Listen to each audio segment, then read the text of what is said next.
Welcome back to the What's in Your Head podcast. I'm Pete Schultz, doctor of physical therapy. In today's episode, we're talking about pain reprocessing therapy and a core tool called somatic tracking. Chronic pain and other persistent symptoms can be frustrating, especially when testing doesn't clearly explain what you're feeling. We'll walk through how the nervous system can remain in a heightened protective state, why pain can persist even after tissues have healed, and how PRT approaches pain through a neuroscience-based framework rather than a tissue-focused treatment alone. As always, this episode is for educational purposes only and is not a substitute for individualized medical care. Chronic pain is one of the most common and disabling health problems in the world, and chronic health issues are frustrating. People with them often feel dismissed by the healthcare system because it's hard to find any consistent objective tests to show the amount of discomfort you're in. People with post-concussion syndrome, dizziness, tinnitus, gastrointestinal issues, these are all some chronic health issues that people are dealing with. When you have an issue like this, it's really frustrating, and people with these issues, like chronic pain, tend to chase quick fixes. People are often getting different types of injections, procedures. They're looking for new diagnoses, things to call what they're feeling. They're always search for new doctors or providers.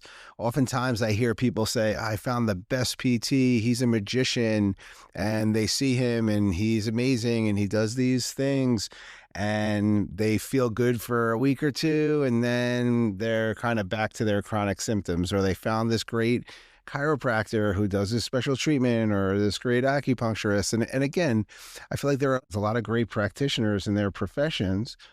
And when you're chasing these symptoms and you're depending on other people for care, you're just chasing fixes. They're also looking for alternative treatments. People in chronic pain, they're always looking for any type of treatment that'll help. And again, sometimes these work for the structural issues that they're having, and sometimes they help people move a little bit better, or they help for what they help. But oftentimes when you have chronic symptoms and they're lasting a long time, we do have to address the nervous system. Pain reprocessing therapy, it's not magic, but it could be a great tool to get your nervous system under control and more accurate. You could think of it like reworking how your nervous system reacts, making your nervous system more accurate. What is pain reprocessing therapy? Pain reprocessing therapy is a neuroscience-based treatment for chronic pain.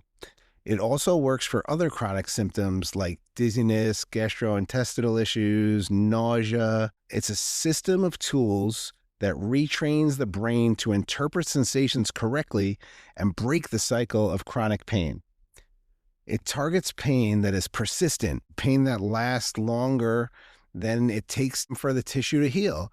If the tissue is supposed to heal in 2 or 3 weeks, but your pain is lasting 6 months, that we consider persistent pain because the pain is lasting longer than it takes for the tissue to heal the structural issue.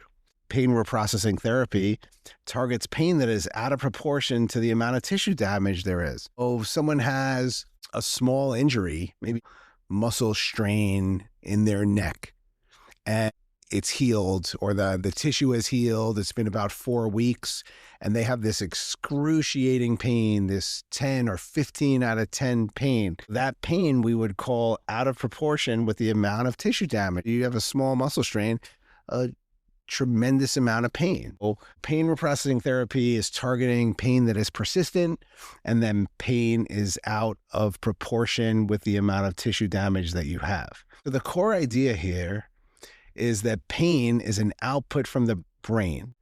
Pain can be learned, trained, and unlearned.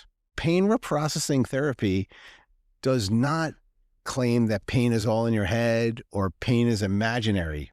It does say that your pain system is inaccurate, and it has a clear path to get the nervous system to be more accurate. Pain reprocessing therapy treats pain as real.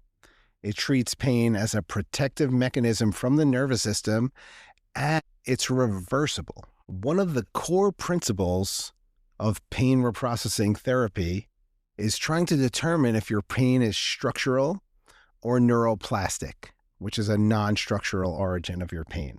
The reality of this is someone always has a structural problem, or there's always a small biomechanical problem. But really we're looking at is this small disc bulge that you have creating all the pain that you've been having in your back for 6 years? Or is this small ligament sprain causing your knee to hurt for 6 months or a year? Well, we're really trying to determine if there's a major structural cause. So that's why it's important for your healthcare provider to do a physical exam. This is where your medical provider might do some imaging. They might do some x-rays. Of course, they're going to do a physical exam. They're going to check your muscle strength. They're going to check your range of motion, how well your body moves. When we look at structural pain or structural and nociceptive pain, we're talking about acute tissue injury or inflammation. Some examples of this would be like a bone fracture or some post-operative pain. Maybe you just had a joint replacement or you just had a ligament repair and you're having post-operative pain, which is in the immediate days following the surgery. Infection, so that's an acute inflammatory process that can cause some nociceptive pain.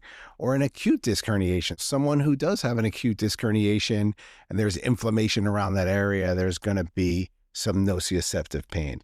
The key here is the pain will generally match the tissue state. So when you have hip surgery, it's very normal and an accurate response to be in severe pain for a few days or maybe even a couple of weeks after the surgery. But at some point, that pain should subside.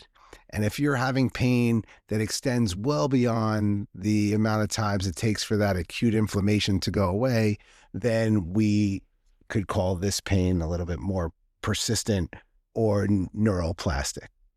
So there's a normal healing time for tissues. Fractures take about 8 to 12 weeks to heal. Ligament sprains take about 4 to 8 weeks to heal. Muscle strains take 2 to 6 weeks to heal. And an acute herniated disc could take 4 to 12 weeks to heal. So that's the amount of time it takes for the inflammation to go down, the tissue to remodel. So that's normal healing time for those tissues. With structural pain or structural injuries, treatment should be focused on the tissue to create a positive healing environment. We're trying to increase blood flow, get some range of motion to the joints, activate the muscles, and pain should improve as the threat decreases. With neuroplastic pain or centralized pain, the pain will persist after the tissue heals. So if it takes 8 weeks for a fracture to heal and you're still having pain in that bone or in that area 8 months after the injury, there's a neuroplastic component to this pain. And yes, it started with an original injury, but for some reason that pain switch didn't turn off in your nervous system. With this case, imaging doesn't really explain symptoms. You might see some small findings on imaging, but it doesn't really correlate with the amount of pain that people are having. The pain may move side to side or move to different body parts. The pain could fluctuate in intensity. The pain could be triggered by stress or fear, or maybe a challenging time at work or hearing some bad news. Some examples of this would be chronic low back pain, migraine, fibromyalgia, chronic dizziness, post-concussion symptoms. Now, there are always structural issues or abnormalities in biomechanics. The way people move, there's always going to be an issue. Maybe someone squats, their knee caves in, or their foot flattens. Maybe your foot turns out. So there's always some no one moves perfectly. No one moves perfectly, and everyone's body is a little bit different. But the key here is that when you have pain for 6 months, 2 years, 6 years, your pain is not in line with your injury or the structural issue that you had experienced. With this situation, neuroplastic pain and structural nociceptive pain, they're both real. They just require different treatment approaches. When I work with people who have persistent pain or chronic pain, I always try to differentiate that there's two systems. You have your musculoskeletal system, which is your bones, muscles, joints, ligaments, tendons. And then you have your pain system or nervous system. So there's two systems at play and they work together. Oh, the musculoskeletal system, that could be limited. If you have an injury, you might have some inflammation in a joint, or you might have some limited range of motion. It might affect your flexibility. You might not move as well. You might have some tension on a nerve, or you might have some inflammation or compression of a nerve or a tendon. Well, that's your musculoskeletal system.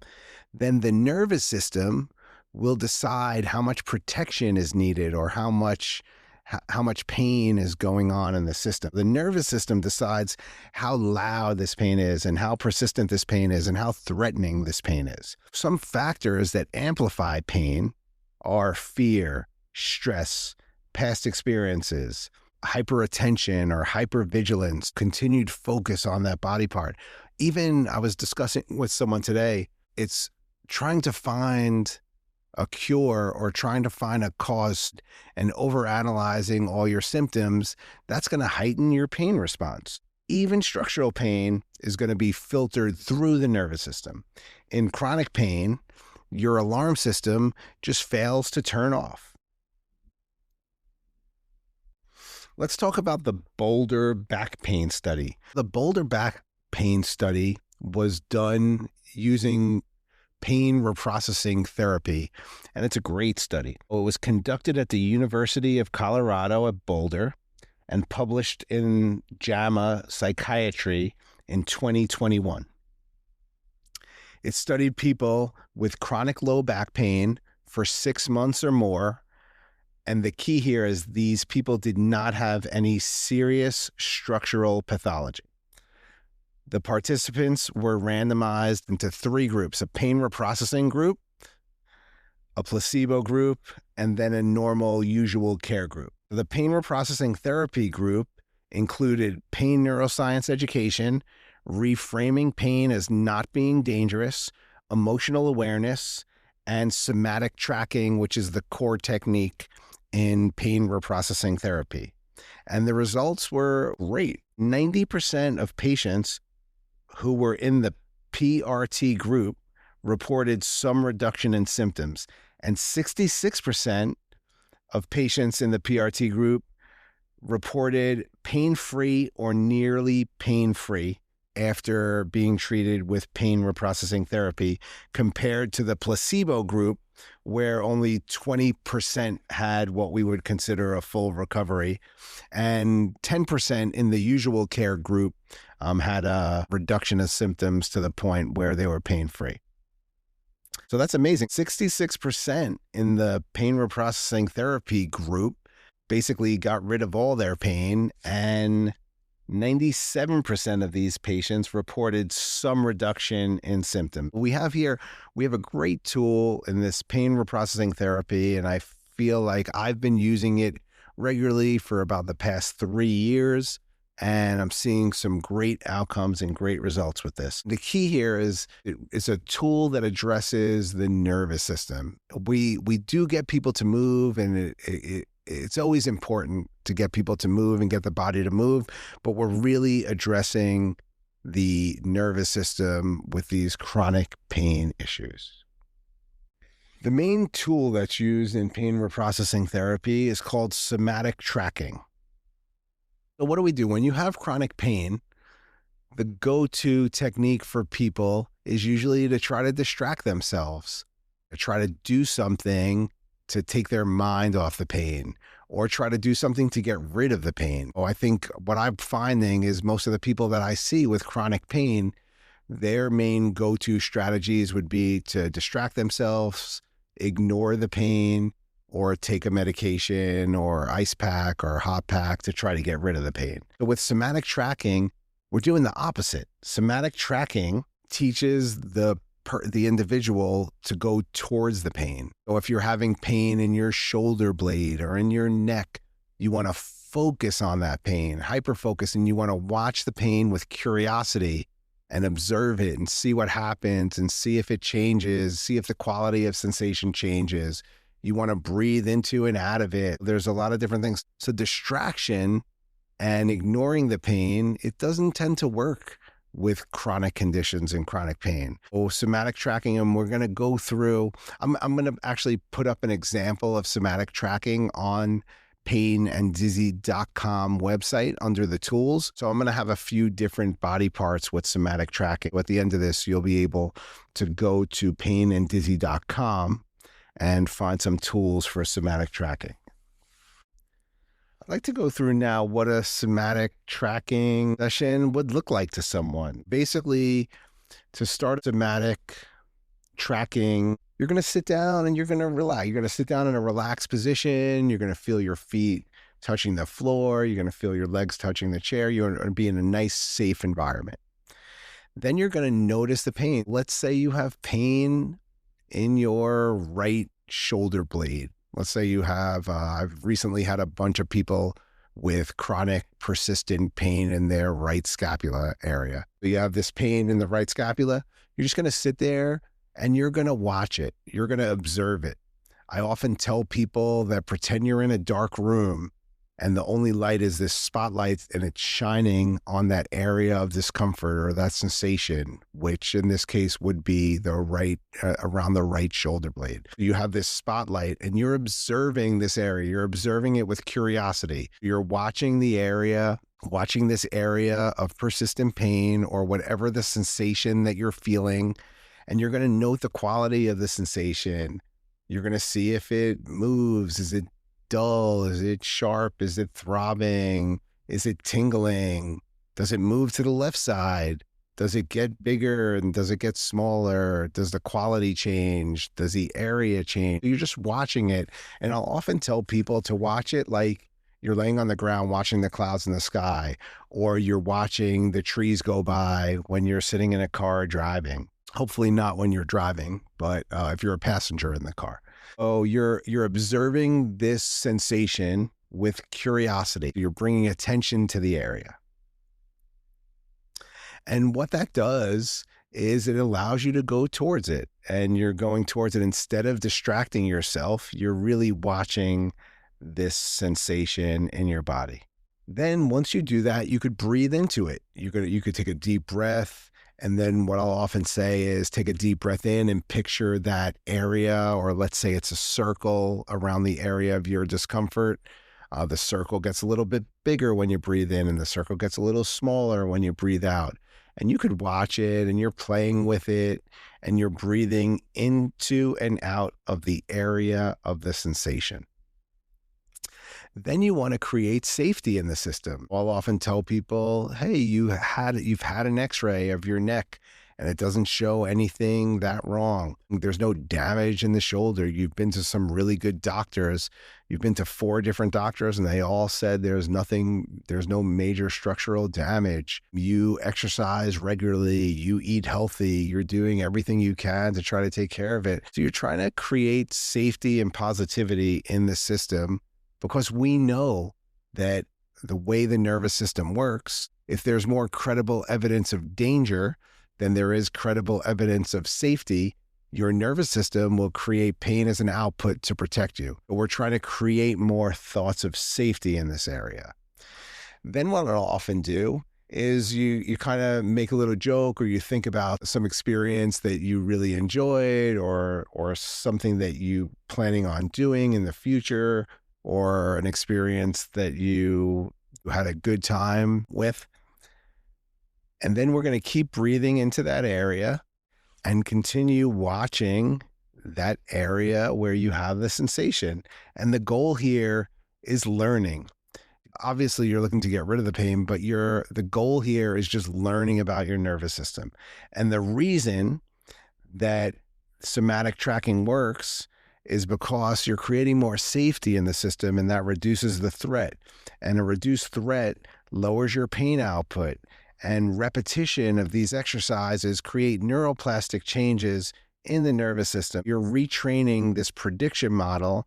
You're not doing anything to the tissue itself, but you're training the nervous system and you're making neuroplastic changes to the nervous system. Okay, so pain reprocessing therapy works best for chronic pain, people with chronic dizziness, people with persistent symptoms, people with a level of pain that's not in line with their damage, or with this. If you have a small paper cut and then on your finger and you have 10 months of finger pain that's not in line, you have some neuroplastic changes. Pain reprocessing therapy is good for people whose pain is persistent and out of line with the amount of tissue damage that they have. I wouldn't use it for someone who just had an acute injury, or someone with maybe some progressive neurologic symptoms, or someone who had a recent infection, or someone who had a recent diagnosis of cancer or fracture. Although it can help everyone, but if there's an acute injury, we're going to work on the tissue damage. So we're going to work on creating a better healing environment. This works best with people who are having persistent symptoms. So the takeaway here is that pain is real. Pain is protective, and sometimes the protection is no longer needed. The nervous system could learn safety again. What we're doing here is we're not telling people that pain is in your head or pain is not real. We're working with the nervous system and we're trying to make some neuroplastic changes. As we close today's episode, remember that persistent pain does not always mean ongoing tissue damage. Sometimes the nervous system remains in a protective state even after the body has healed. Approaches like pain reprocessing therapy and tools like somatic tracking are designed to help the nervous system learn that these sensations are safe. So if you're dealing with persistent pain or symptoms and want professional assessment, you can learn more about physical therapy evaluation at dynamicsportspt.com. I'll also be posting some tools and resources, including a guided somatic tracking tool on Pain&Dizzy.com. If you found this episode helpful, consider sharing it with a friend and leaving a 5-star review. It helps more people find the show. Thanks for listening.